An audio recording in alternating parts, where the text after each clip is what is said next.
होता है। लेकिन जिस तरह से ली जियान को एबिलिटी मिला है उससे जैंगी और क्यूरियस हो चुका है और जैंगी ये भी जानना चाहता था कि स्नो वर्शिपर ने कौन से मेथड का यूज किया था जिससे वो एक ऑर्डिनरी इंसान को भी एबिलिटी अवेक करवा सकते हैं और किस हद तक ये एबिलिटी डेवलप हो सकता है। ली जियान घबराता नहीं है और जैंगी को अपनी एबिलिटी दिखाने के लिए फिर से स्लीव ऊपर उठाता है। उसके आर्म में फिर एक सीड आने लगता है, फिर वो फोर्स बनाने लगता है। जैंगी नोटिस करता है कि उसका फोरहेड चमक रहा है।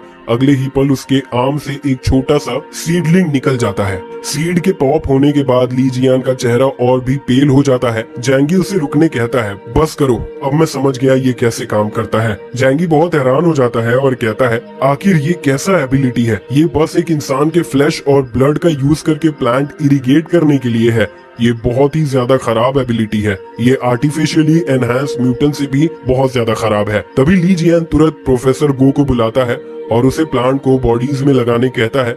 जैंगी सोचने लगता है, ये स्नो वर्शिपर्स ऐसा कैसे कर सकते हैं? ये तो साफ है कि ये आर्टिफिशियली स्टिम्युलेटेड है और नेचुरल से काफी अलग है, इसीलिए मुझे लगता है इसका कोई साइड इफेक्ट भी होगा। ली जियान की हालत बहुत खराब हो जाती है, पर ली जियान की एबिलिटी कुछ खास नहीं थी। अगर उसकी एबिलिटी जैंगी के लिए खतरा होती तो वो उसे वहीं मार देता। जैंगी का इंटरेस्ट उठ जाता है और वो उस रूम से बाहर जाने लगता है। सेफ हाउस वापस जाने के बाद जैंगी सोच रहा था, अगर वेस्ट माउंटेन बेस को मेरे लोकेशन के बारे में पता चल गया और अगर वो मिसाइल गिरा देते हैं तो सभी मर जाएंगे। अब लाक मैनोर भी एक्सपोज हो चुका है। अगर वहाँ मिसाइल गिरता है तो मुझे एक नया घर ढूंढना होगा, क्योंकि ये सेफ हाउस वैसे ऑर्गेनाइजेशन के लिए डील करना बहुत आसान है। जैंगी फिर सोचने लगता है कि लियांग यू अभी वहाँ क्या कर रही होगी। अगर वो वेस्ट माउंटेन बेस के इंफॉर्मेशन डिपार्टमेंट में वो चिप लगाने में सक्सेसफुल रहती है तो शिनशिन की मदद से मुझे उनके प्लान का सारा स्टेप पहले ही पता चल जाएगा और ऐसे में हम और भी बहुत कुछ कर सकते हैं। वहीं वेस्ट माउंटेन बेस में काफी सोल्जर्स जैंगी से लड़ते हुए मारे गए थे,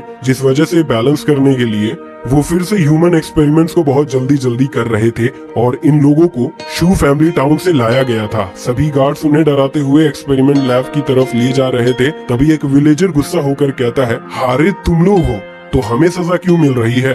हमने कुछ भी गलत नहीं किया है तो हमारे साथ गलत क्यों हो रहा है? तभी दूसरा विलेजर रोने लगता है और कहता है, हमने तुम्हारा बहुत अच्छे से ख्याल रखा था और तुम लोगों ने हमारे ही बीवी बच्चों को मार दिया। तुम लोग जैंगी से भी गए गुजरे हो। लेकिन तभी उन दोनों विलेजर्स को मार दिया जाता है। वो सोल्जर जिसने फायर किया था वो कहता है, मैंने तुम सबको वार्न किया था कि कंप्लेन मत करना।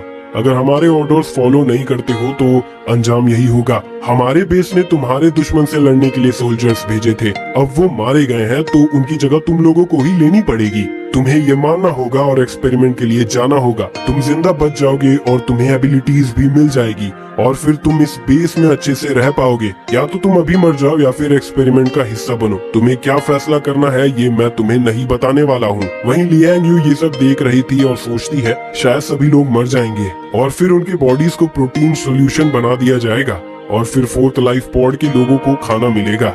लियांग यू को फिर से उल्टी जैसा लगता है। तभी उसे कुछ समझ आता है कि वेस्ट माउंटेन बेस का सारा core department second life pod में ही है और वहाँ बहुत से गार्ड्स होते हैं और ज्यादा जगह ना होने की वजह से सभी डिपार्टमेंट्स इंटरकनेक्टेड हैं। लेकिन सेकंड लाइफ पॉड का सिक्योरिटी थोड़ा वीक हो रहा है और चिनचिनियन को ऐसा लगता है कि फोर्थ लाइफ पॉड की वजह से स्टेबिलिटी बना हुआ है, इसलिए वो मेन फोर्स को वहीं रखता है और चिनचिनियन के ऑफिस प्लेस को छोड़कर बाकी सब जगह उतना टफ गार्ड्स नहीं है। और क्योंकि शू फैमिली टाउन से लोगों को लाया गया है तो उन्हें एक्सपेरिमेंट्स के लिए तैयार करने के लिए और भी गार्ड्स को नीचे भेज दिया गया है, इसीलिए ये अच्छा मौका है इंफॉर्मेशन डिपार्टमेंट में घुसने का। लियांग यू उधर ही जाने लगती है और चारों तरफ देखती है इस मोटिवेशन से कि उसे सक्सेस हासिल करना ही होगा। एक बार वो विलेजर्स को हैंडल कर लेंगे, उसके बाद उसके स्टूडेंट्स के साथ वो डील करेंगे, इसीलिए मेरे पास ज्यादा टाइम नहीं है। लियांग यू इंफॉर्मेशन डिपार्टमेंट तक पहुंच जाती है और गेट ओपन करने वाली होती है। तभी एक सोल्जर उसके पीछे हाथ रखकर पूछता है, टीचर लियांग तुम यहाँ क्या कर रही हो? लियांग यू सोचने लगती है कि मैंने बहुत ध्यान रखा था, क्या मैं फिर भी पकड़ी गई? लेकिन जो भी हो, मैं यहाँ तक आ चुकी हूँ तो मैं पकड़ी नहीं जा सकती हूँ। मुझे फाइट बैक करना होगा। फिलहाल लिंग फिंग प्रिजन में है, मैं बाकी सोल्जर्स को हराकर यहाँ से भाग सकती हूँ। लियांग यू उस सोल्जर पर अटैक कर देती है, पर वो सोल्जर अपना हेलमेट उतार लेता है। टीचर लियांग उसे देखकर हैरान हो जाती है कि वो तो उसका ही स्टूडेंट शैकियन है। लियांग यू अपना अटैक रोक देती है और पूछती है, शैकियन तुम यहाँ क्या कर रहे हो? फिर वो बताता है, टीचर लियांग, मैंने आपके बारे में सुना था कि आप इस बेस से भाग चुकी थी, तो आप वापस क्यों आ गई? ये जगह जहन्नुम है। लियांग यू बताती है वो अपने स्टूडेंट्स को बचाने के लिए वापस आई है और उससे पूछती है तुम स्पेशल फोर्सेस का हिस्सा कैसे बन गए? फिर शायकियन हंसते हुए बताता है लगता है आपको कुछ भी पता नहीं है। मैं सारे स्टूडेंट्स में सक्सेसफुल एक्सपेरिमेंट रहा हूँ जिन्हें एक्सपेरिमेंट के लिए ले जाया गया था। फिर वो अपना शर्ट थोड़ा खोल कर दिखाता है कि उसके चेस्ट में एक बहुत बड़ा जख्म है। ये देखकर लियांग यू बहुत घबरा जाती है और कहती है बाकी स्टूडेंट्स का क्या हुआ? वो लोग मर तो नहीं गए ना? शायकियन बहुत घबरा जाता है और बताता है सभी मरे हुए स्टूडेंट्स को वो ले गए।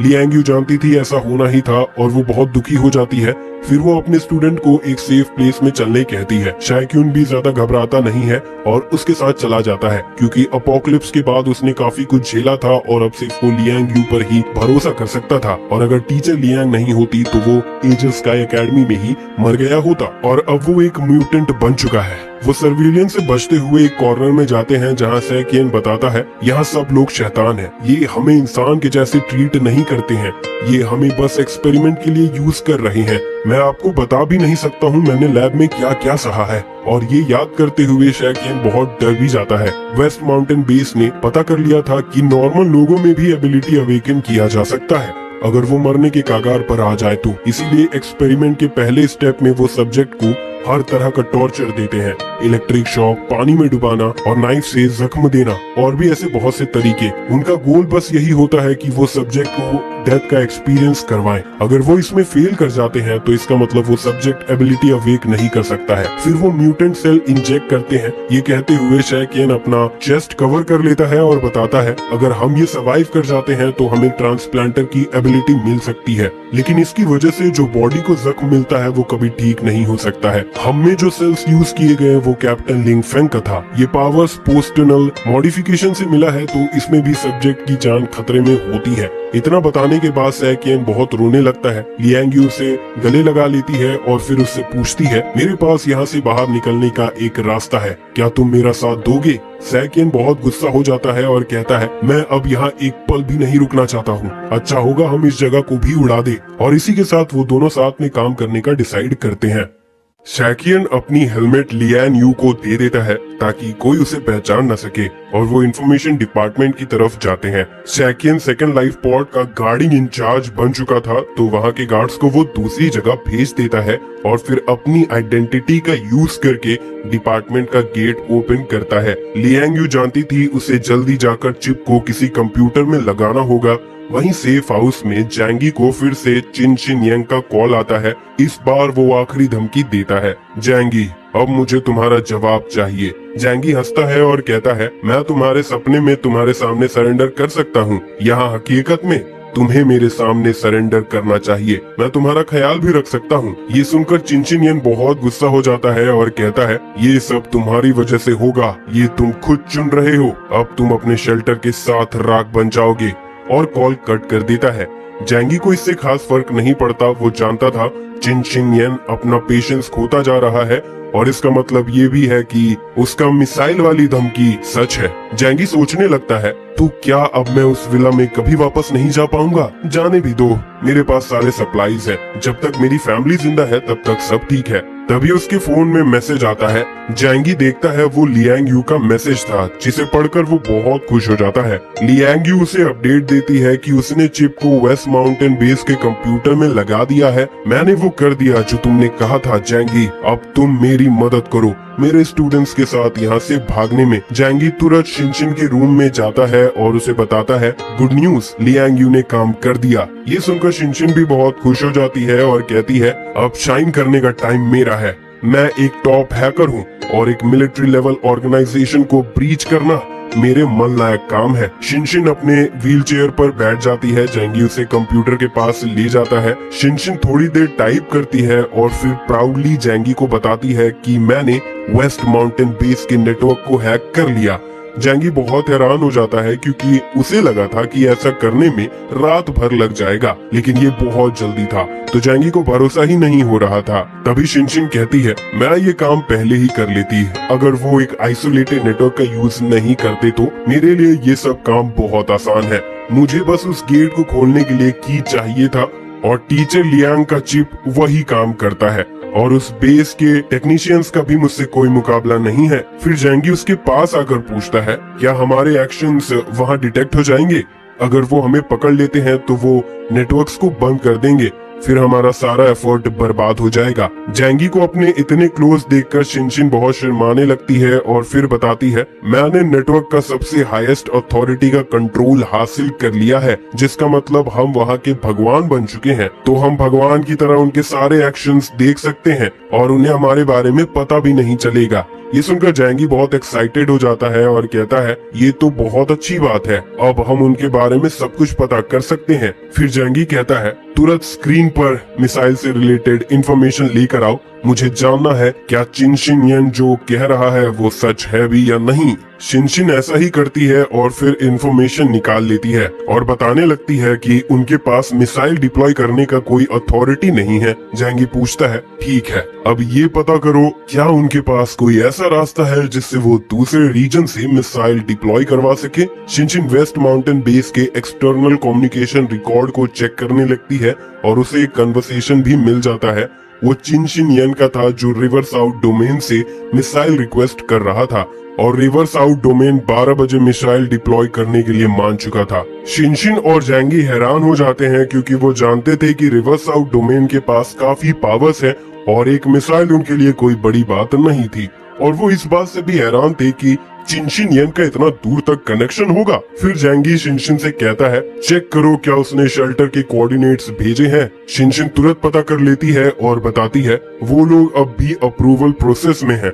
उन्हें प्रिसाइज गाइडेंस के लिए सैटेलाइट को अच्छे से यूज करना होगा, उन्होंने अब तक कोऑर्डिनेट्स नहीं भेजे हैं। फिर शिनशिन हंसते हुए जैंगी से कहती है मेरे पास एक बहुत कमाल का गेम है, क्या तुम वो खेलना चाहोगे? जैंगी बहुत कंफ्यूज हो जाता है और कहता है क्या तुम टाइम देख रही हो, अभी तुम्हें गेम खेलना है? फिर शिनशिन बताती है मैं मिसाइल के कोऑर्डिनेट्स को चेंज करके वेस्ट माउंटेन बेस का ही दे सकती हूँ और वो खुद को ही उड़ा लेंगे, इसमें तो बहुत मजा आएगा, तुम्हें नहीं लगता? जैंगी बहुत शॉक्ड हो जाता है और कहता है क्या ऐसा करना पॉसिबल भी है? वो कोऑर्डिनेट सेट करने से पहले बहुत बार चेक करेंगे। भले ही वेस्ट माउंटेन बेस का इंफॉर्मेशन डिपार्टमेंट बेवकूफ है, लेकिन इतने भी नहीं होंगे कि वो अपने कोऑर्डिनेट्स को नहीं पहचान पाएंगे। तभी शिनशिन कहती है तुम गलत हो, मैं उनके लॉन्च करने से पहले कोऑर्डिनेट सेट नहीं करूंगी, ऐसा नहीं है। एक टॉप हैकर को समझना इतना आसान नहीं है। मैं उनके सेंडिंग इंफॉर्मेशन को इंटरसेप्ट कर सकती हूँ पॉकेट कैप्चरिंग से और फिर उसे मॉडिफाई करके आगे भेज सकती हूँ और ऐसे में किसी को भी पता नहीं चलेगा। जैंगी बहुत एक्साइटेड हो जाता है और कहता है भले ही तुम कोऑर्डिनेट्स को बदल दो, लेकिन वेस्ट माउंटेन बेस सिर्फ एक मिसाइल से बर्बाद नहीं होगा, है ना? फिर वो लू कैरन को बुलाता है। लू कैरन जो मैकेनिकल इंजीनियरिंग के फील्ड में एक जीनियस थी, जिसे इंजीनियरिंग फिजिक्स भी बहुत अच्छे से समझ आता था। जैंगी शिनशिन से वेस्ट माउंटेन बेस के स्ट्रक्चरल ब्लूप्रिंट को दिखाते हुए कहता है। लू कैरन भी बहुत ध्यान से देखती है और रिव्यू करती है उसके स्ट्रक्चर और मटेरियल को। फिर वो बताती है मैं जहाँ तक ये समझ पा रही हूँ ये base war time nuclear defence से बचाने के लिए बनाया गया है। ये जमीन से बहुत नीचे है और इसका मटेरियल और थिकनेस दोनों ही नॉर्मल मिलिट्री कंस्ट्रक्शन से बहुत ज्यादा उम्दा है। सिर्फ एक मिसाइल से ऐसे बेस को कुछ भी नहीं होगा, इसके लिए एक स्पेशलाइज्ड बंकर बस्टर चाहिए होगा, लेकिन तब भी इसे एक शॉट में डिस्ट्रॉय करना नामुमकिन होगा। इसमें जैंगी सोचता है ऐसे में तो हम उन्हें ही अलर्ट कर देंगे और अगर वो रिएक्ट करते हैं और फिर से एक और मिसाइल भेज देते हैं तो फिर खेल खत्म हो जाएगा। अगर उन्हें यहाँ के सेफ हाउस के बारे में पता चल गया तो वो यहाँ भी बॉम्ब भेज सकते हैं, फिर तो मेरे लिए सब और बर्बाद हो जाएगा। जैंगी काफी सोच में पड़ा हुआ था और फिर शिनशिन से कहता है जैसा तुमने कहा था कोऑर्डिनेट्स चेंज कर दो, जो भी हो वो मिसाइल मेरे शेल्टर पर नहीं जाना चाहिए और मुझे वेस्ट माउंटेन बेस के सभी लोगों का इंफॉर्मेशन चाहिए और खास करके वहाँ के म्यूटेंट्स और वेपन्स के बारे में मुझे सब कुछ अच्छे से जानना है। इतना कहने के बाद जैंगी वहाँ से चला जाता है। लू कैरन बहुत कंफ्यूज थी और सवाल करती है आखिर जैंगी इतना घबराया हुआ क्यों लग रहा है? अगर तुमने कोऑर्डिनेट्स चेंज कर दिए तो मिसाइल वाला प्रॉब्लम सॉल्व हो ही जाएगा ना। शिनशिन स्क्रीन में देखते हुए कुछ सोच रही थी और फिर कहती है मुझे लगता है इस बार जैंगी पहले मूव लेना चाह रहा है, पर लू कैरन एग्री नहीं करती और कहती है जहाँ तक मैं जैंगी को जानती हूँ वो वैसा नहीं करे।